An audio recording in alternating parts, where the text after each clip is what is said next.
ராமரை பார்க்குறதுக்கு குகன் வரான் இல்லையா. குகன் யார் அப்படின்னு கேட்டால், அவன் வந்து அந்த கங்கை கரையில் இருக்கிற மீனவர்கள்லாம் இருப்பான் இல்லையா, அந்த மீனவர்களுக்கெல்லாம் அவன் அரசன், அவன் தான் லீடர், தலைவன். வந்து அவன் குகனுக்கு இந்த நியூஸ் கிடச்சிடுறது, ராமர், லக்ஷ்மணர், சீத்தை 3 பேரும் வனவாசத்துக்கு வரா அப்படின்னு. உடனே அவன் என்ன பண்ணுறான், அவரை ராமரெல்லாம் பார்க்குறதுக்கு நிறையா சாப்பிட்றதுக்கு அதெல்லாம் கொண்டு வரான். முக்கியமாக மீனும் தேனும் கொண்டு வரான். இப்போ ஒன்று ராமர் வந்து மீன் சாப்பிட்டாரா, ராமர் நான்வெஜ் சாப்பிட்டாரா? சாப்பிட்டார். ஏன்னா ராமர் வந்து சத்திரியர். அந்த காலத்தில் நம்ம ஹிந்துவிசத்தில் வந்து எல்லாரும் வெஜிடேரியன் சாப்பிடணும்னு ஒன்றும் கிடையாது. சத்திரியர்கள்லாம் கண்டிப்பாக நான்வெஜ் சாப்பிடணும். ஏன்னு கேட்டால் அவள் போர் புரியணும் இல்லையா. போர் புரியறதுக்கு வந்து அந்த அந்த அந்த ரத்தம் அதெல்லாம் பார்த்து அருவருப்பு வரக்கூடாது, பயம் வரக்கூடாது. அதுக்காகவே அவளை நான்வெஜ் சாப்பிடுன்னு சொல்லுவாள். அவளுக்கு அந்த ஸ்ட்ரென்த்தும் ஜாஸ்தி கிடைக்கணும்.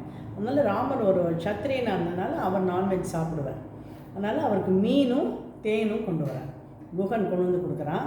கொண்டு வந்து கொடுத்துட்டு அவன் என்ன சொல்கிறான், ராமா நீ வந்து நான் கேள்விப்பட்டேன் உங்கள் அப்பா வந்து உன்னை 14 வருஷம் காட்டில் இருன்னு சொல்லிட்டாரான்.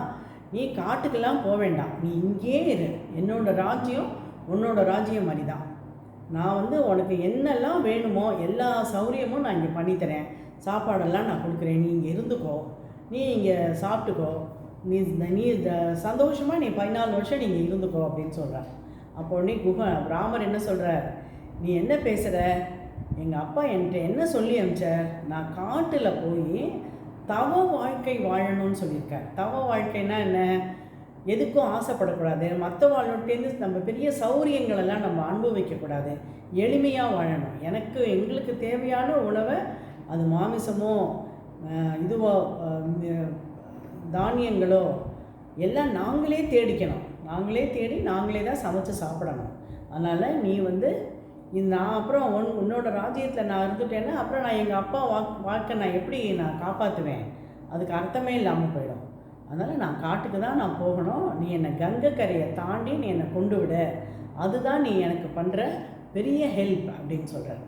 சரி, நான் குகனுக்கும் அதனால் ஆனால் ராமருக்கு வந்து ரொம்ப குகன் மேலே ரொம்ப ஒரு பாசமே வந்துடுறது. தன்னோட ஓன் பிரதர் மாதிரியே அவர் ட்ரீட் பண்ணுறார். குகனும் ராமர்கிட்ட ரொம்ப பிரியமாக இருக்கான். அப்புறம் அவன் 3 பேரையும் கொண்டு போய் கங்கையை தாண்டி அடுத்த அந்த கரையில் கொண்டு விடுறான். கொண்டு விட்ட அப்புறம் அவன் வந்து அங்கே சித்திரக்கூடத்துக்கு போகணுன்னு பார்க்குறான். முதல்ல பரத்வாஜரோட ஆசிரமத்துக்கு போனோம். பரத்வாஜரோட ஆசிரமத்துக்கு போனால் அவர் வந்து சித்திரக்கூடம்னு ஒரு இடம், அந்த இடத்துல போய் நீங்கள் தங்குங்கோ, அங்கே நீங்கள் சேஃபாக இருக்கலாம் அப்படின்னு சொல்கிறார். அதனால் அங்கே சித்திரக்கூடத்தில் போய் அவள் தங்கும்போது லக்ஷ்மணன் என்ன பண்ணுறான், ராமனுக்காக இவா 2 பேர் தங்குறதுக்காக ஒரு பர்ணசாலையை அமைச்சு கொடுக்குறான். பர்ணசாலைங்கிறது என்ன, ஒரு சின்ன ஒரு ஹட், ஒரு சின்ன ஒரு ஹட், ஒரு வீடு தான். அந்த பர்ணசாலைனா அந்த முனிவர்கள்லாம் தங்குறது, பெரிய பில்டிங்காக இருக்காது, மாளிகையெல்லாம் இருக்காது, சாதாரண ஒரு வீடு, இந்த தேட்ச் ரூஃப், ஒரு கூரை போட்ட ஒரு வீடு, அதுக்கு தான் பர்ணசாலையும்பா. எளிமையான ஒரு வீடு. அதை மாதிரி ஒரு வீட்டவன் லக்ஷ்மணன் கட்டி கொடுக்குறான். அதில் இவா 3 பேரும் இருக்கா. அப்போ வந்து குகன் என்ன சொல்கிறான், லக்ஷ்மணன் முன்னையே சொல்லி அனுப்புகிறான், நீ வந்து எப்போ பார்த்தாலும் நீயே மூச்சுட்டு இருக்கணும்னு நினச்சிக்காத, நானும் நீயும் டேர்ன் போட்டுட்டு பார்த்துக்கலான்னு. லக்ஷ்மணர் இல்லை நானே பார்த்துக்கிறேன்னு அப்போவே குகன்கிட்ட சொல்கிறார். பட் இங்கே வந்து அவர் அப்பைக்கப்போ கொஞ்சம் ரெஸ்ட் எடுத்துக்கிறார். பட் முழிச்சுட்டும் அவர் வந்து பாதுகாப்பாக இருக்கார். அவள் இவாளை பத்திரமா பார்த்துக்கிறார். இவாளுக்கு வேணுங்கிறதெல்லாம் என்னெல்லாம் வேணுமோ கரிகாலாம் எடுத்து கொடுப்பார். அது மாதிரி அவள் அந்த காட்டில் அவளோட வாசம் ஆரம்பிக்கும்போது இங்கே அரண்மனையில் என்ன நடக்கிறது அயோத்தியில் அப்படின்னா, அவர் ராமர் போனதுக்கப்புறம் அந்த ஊரே ஒரு களை இழந்த மாதிரி ஆகிடுது. ஜனங்கள்லாம் ரொம்ப வருத்தமாக இருக்கா, எல்லாருக்கும் ஒரு சந்தோஷமே இல்லை, எல்லாருமே ரொம்ப அழறா. என்ன ராஜா இவர் ராமன் ராஜாவை போகிறான், நாளைக்கு பட்டாபிஷேகம் நம்மளாம் நினச்சோம், அவனை போய் காட்டுக்கு அமுச்சுட்டாளே அப்படின்னு ஜனங்களுக்கே ரொம்ப வருத்தம். எல்லாருமே அழுதுன்னுருக்கா. இங்கே தசரதர் கேட்கவே வேண்டாம், அவருக்கு வந்து சுத்தமாக கைகையோட மூஞ்சியை பார்க்குறதுக்கே அவருக்கு பிடிக்கல. அவர் என்ன சொல்கிறார், என்னை கொண்டு போய் நான் இனிமேல் இங்கே தங்க மாட்டேன், என்னை கொண்டு போய் கௌசல்யாவோட அரண்மனையில் விட்டுரு அப்படின்னு சொல்கிறார். அப்போ கௌசல்யாவோட அரண்மனையில் அவரை கூட்டின்னு போய் அங்கே விட்டுடுறா. அங்கே விட்டோடனையும் கௌசல்யா வந்து அவரை தசரதன் மேலே ரொம்ப கோச்சுக்கிறான், சண்டை போடுறான். நீங்கள் வந்து உங்களோட இதனால் உங்களோட கைகை மேலே உங்களுக்கு அதிக பாசம், அதனால தான் நீங்கள் வந்து இந்த மாதிரி என் பிள்ளைய வந்து நீங்கள் இது பண்ண அனுப்பிச்சிட்டேன், காட்டுக்கு அனுப்பிச்சிட்டேன் அப்படி இப்படின்னு அவரை வந்து ரொம்ப அவரே மனசு வருத்தமாக இருக்கார். இன்னும் அவரை வந்து வருத்தமாகவே இன்னும் பேசிகிட்டே இருக்கா. அப்போ வந்து அவர் சொல்கிறார், கௌசல்யா நீ ஒன்று கேட்டுக்கோ, ஒரு விஷயம் தெரிஞ்சுக்கோ, இது வந்து நான் வேணும்னு பண்ணலை, நான் சின்ன வயசில் ஒரு தப்பு பண்ணினேன், ஆனால் தெரியாமல் தான் பண்ணினேன், அந்த தப்போட பலனை தான் நான் இப்போ அனுபவிக்கிறேன் அப்படின்னு சொல்கிறேன். என்ன அப்படின்னு கேட்டால், அவர் தசரதர் வந்து சின்ன வயசு யௌவனம், அவர் எங்கே இருக்க அப்போ காட்டில் வேட்டையாடுறதுக்கு போகிறார். வேட்டையாடுறதுக்கு போடும்போது அவருக்கு வந்து ஒரு விதமான ஒரு அதாவது அவர் எந்த இலக்கு எதை ஷூட் பண்ணணும் அப்படிங்கிறத அவர் பார்க்கவே வேண்டாம், அதை பார்த்து எய்ம் பண்ண வேண்டாம். அந்த சத்தம் கேட்டு அந்த சத்தத்தை வச்சே இது வந்து இந்த விலங்கு இங்கே இருக்குது, இவ்வளோ டிஸ்டன்ஸில் இருக்குதுன்னு அவர் அம்பு போடுவார். அந்த அம்பு போய் அந்த விலங்கை வந்து கொலை பண்ணிடும். அந்த மாதிரி ஒரு ஸ்பெஷல் ஸ்கில் அவருக்கு இருந்தது. அதில் அந்த மாதிரி ஒரு நாள் இருக்கும்பொழுது அவர் காட்டில் தூரத்தில் யானை வந்து தண்ணி குடிக்கிற மாதிரி சத்தம் கேட்டது. அவர் உடனே என்ன நினச்சார், ஆஹா யானை ஒன்று என் தண்ணி குடிச்சுட்டுருக்கு பாரு, இன்றைக்கி நான் அந்த யானையை கொலை பண்ணுறேன் அப்படின்னு ஒரு அம்பை வந்து அப்படி எய்ம் பண்ணி ஒரு அம்பை அப்படி ஷூட் பண்ணுறாரு. பார்த்தா அந்த அம்பு போய் விழன்னு தெரியறது, அப்படின்னு மனுஷ குரல் கேட்குறது. அந்த அம்பு யார் மேலே வந்து ஒரு யானைன்னா யானை பிளிரும் இல்லையா, இங்கே ஒரு மனுஷன் அப்படின்னு ஒரு மனுஷன் அழற சத்தம், அதுவும் சின்ன பையனோட சத்தமாக கேட்குறது. அவர் அப்படியே நடுங்கி போய்டுறார். ஓடி வந்து பார்த்தா ஒரு சின்ன பையன் வந்து குடத்தில் அந்த ஆற்றுல அந்த குடத்தில் தண்ணியை ரொப்பின்னு இருக்கான். அந்த குடம் அந்த பானை தெரியும் இல்லையா, அந்த பானையோட வாய் வந்து குறுகி இருக்கும். அது தண்ணிக்குள்ளே முக்கும் போது ஒரு மாதிரி சத்தம் போடும். அந்த சத்தம் வந்து யானை தண்ணி குடித்தா என்ன சத்தம் வருமோ அதே மாதிரி சத்தம் வந்திருக்கு. அதை வச்சுட்டு தசரதர் என்ன நினச்சிட்டார், யானை தண்ணி குடிக்கிறது அப்படின்னு நினச்சி அம்பு போட்டு இந்த பையனை கொலை பண்ணிட்டார். அந்த பையன் என்ன பண்ணுறான், அவன் பேர் ஸ்ரவன்குமார்னு பேர். அந்த ஸ்ரவன்குமாருக்கு வயசான அப்பா அம்மா, அவன் 2 பேருக்குமே கண்ணு தெரியாது. இவன் தான் அவளுக்கு எல்லா சர்வீஸும் பண்ணிகிட்டு இருக்கும்போது அவன் என்ன சொல்கிறான், அந்த அம்பை எடுத்துட்டு நான் வந்து இப்போ இனிமேல் பிழைக்க மாட்டேன், நீங்கள் எனக்கு நீங்கள் யாருன்னு கேட்குற ராஜான்னு நினைக்கிறேன், எனக்கு ஒரே ஒரு ஹெல்ப் பண்ணுங்கோ, கொஞ்சம் தூரத்தில் குடிசையில் என்னோட அப்பா அம்மா 2 பேரும் இருக்கா, வயசான அப்பா அம்மா.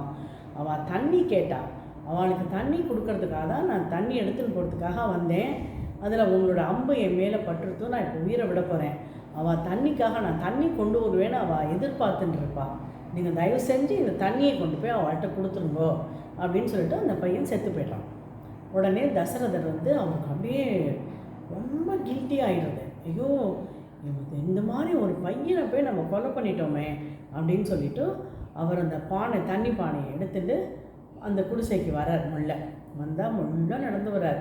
அப்போ இவன் நடந்து வர சத்தம் கேட்ட உடனே அங்கே இருந்த வயசான அப்பா அம்மாவா 2 பேரும், ஸ்ரவணா வந்துட்டியா, ஸ்ரவன்குமாரா நீ வந்துட்டியா, ஏண்டா கண்ணா இன்றைக்கி ஏன் உனக்கு இவ்வளோ நேரம் ஆகிடுது, எப்பொழுதும் போயிட்டு சீக்கிரம் வந்துடுவியே, இன்றைக்கி ரொம்ப நேரம் ஆகிடுது, என்ன ஆச்சு அப்படின்னு கேட்டால் இவர் தசரதர் வந்து ஒன்றுமே சொல்லாமல் அந்த பானையை கொண்டு போய் அப்படி கொடுத்தா அப்படி தொட்டு பார்த்தா அது வந்து பெரிய கையாக இருக்குது.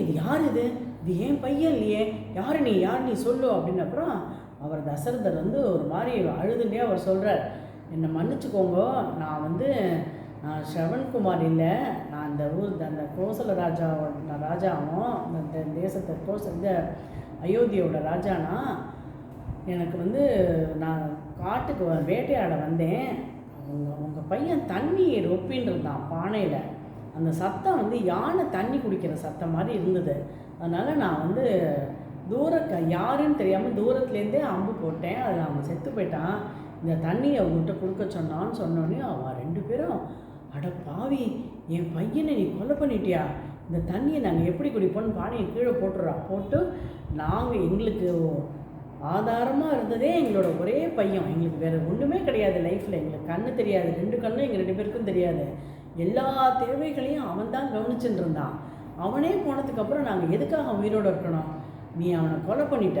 நான் பாரு, நாங்கள் எப்படி என் பிள்ளைய இழந்து வருத்தப்படுறோமோ அதே மாதிரி நீயும் உன்னோட பிள்ளைய இழந்து நீயும் வருத்தப்படுவ அப்படின்னு அப்போ தான் அவன் உயிர் போகணும் அப்படின்னு அவள் சாபம் கொடுத்துட்றான். அப்படி சொல்லிவிட்டு அவள் 2 பேருமே செத்து போய்ட்றான். அதுதான் தசரதருக்கு இப்போ என்ன பண்ணுறதுன்னு தெரில, திரும்பி வந்துடுறார். அதுக்கப்புறம் அவர் பெரியவனாரா கல்யாணம் அதெல்லாம் ஆயிடுறது. இந்த விஷயத்த அவர் யார்கிட்டையுமே சொல்லலை. இப்போ தான் அவருக்கு அது ஞாபகம் வருது. ஓ, அந்த வயசான கிழவனும் கிழவியும் நம்ம மேலே நமக்கு சாபம் கொடுத்தாலே அது இப்போ பழிச்சு கொடுத்து பாரு அப்படின்னு கௌசல்யாட்ட சொல்கிறார். இந்த மாதிரி நான் சின்ன வயசில் தெரியாமல் பண்ணினேன், அதனோட பலனை நான் இப்போ அனுபவிக்கிறேன். அதாவது இப்போ உங்களுக்கு ஒரு டவுட் வரும், தெரியாமல் பண்ணினா கூட தப்புக்கு அனுபவிக்கணுமான்னு. அவர் ஏன் தெரியாமல் பண்ணான்னா ஒரு கர்வம்.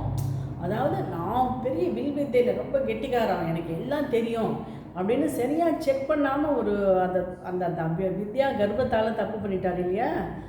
அவர் வந்து இன்டென்ஷனலாக பண்ணலை, அவர் அந்த பையனை கொலை பண்ணணும்னு பண்ணலை.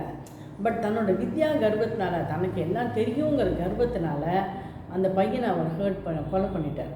அதனால் அது தப்பாயிடும். ஸோ அந்த சாபந்தான் இன்றைக்கி என் ராமன் என்னை விட்டு போயிட்டான் அப்படின்னு அவர் தசரதர் சொல்லிட்டு அவருமே அவர் அப்படியே உயிரை விட்டுடுறார். அதுக்கப்புறம் என்ன நடந்தது, பரதனுக்கு இந்த செய்தி தெரிஞ்சுதா, அவன் எப்படி ரியாக்ட் பண்ணான் அப்படிங்கிறதெல்லாம் அடுத்ததில் நம்ம பார்க்கலாம். வணக்கம்.